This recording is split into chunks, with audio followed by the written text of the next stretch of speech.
je lui pose cette question, je lui demande « mais est-ce que vous savez quand vous allez mourir ?» Elle me répond évidemment que non.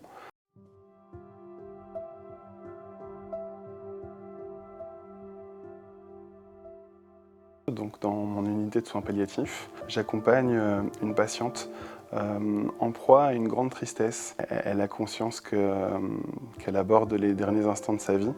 Et on est dans une conversation qui est vraiment empreinte de beaucoup de tristesse, de beaucoup de souffrance. Au moment où je lui demande si elle a encore envisagé des projets à réaliser. Alors étonnée, elle me répond « mais quel projet je vais mourir alors quel projet je pourrais bien encore réaliser ?» Et je lui pose cette question, je lui demande « mais est-ce que vous savez quand vous allez mourir ?»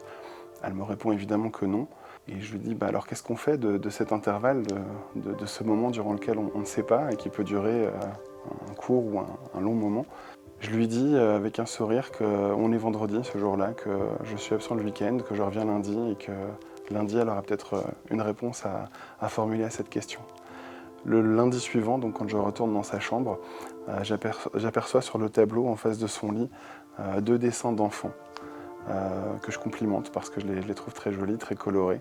Et je lui demande ce que c'est. Elle me répond bah ça c'est mon projet. Elle me dit je me suis dit que je pouvais investir ces derniers moments en faisant une dernière déclaration d'amour à mes proches. Donc elle a rédigé 2 lettres d'amour à ses petits-enfants dans lesquelles elle leur a partagé combien elle les aimait, combien elle les portait dans son cœur et qu'ils seraient toujours dans son cœur. Son fils, à cette patiente, les a filmés lorsqu'ils ont ouvert ces lettres.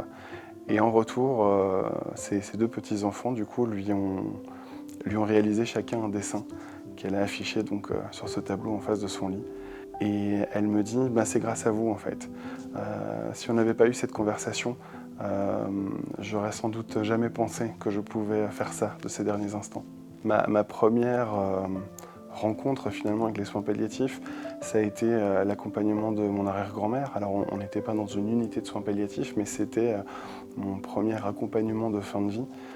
J'avais 11 ans. Elle avait fait une mauvaise chute à 89 ans qui nous avait obligés à la rapatrier à Bruxelles pour nous occuper d'elle. Elle était murée dans un profond silence, très contrariée de finir ses jours à Bruxelles, elle qui rêvait de décéder sur sa côte d'Azur chérie. On passait des heures interminables à se regarder, à se sourire, à se caresser les bras.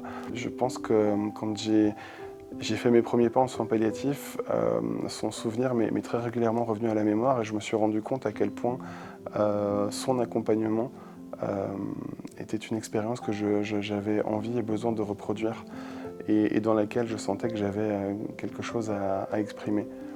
C'est pas plus facile quand on est soi-même infirmier en soins palliatifs parce qu'en plus de ça, on a un regard d'autant plus critique sur les soins qui peuvent être prodigués à nos proches. Ce qui rend peut-être la chose plus facile et abordable, c'est de comprendre voilà, les signes avant-coureurs de la fin de vie, de la phase agonique, et donc de pouvoir les aborder avec une forme de sérénité parce qu'on les comprend.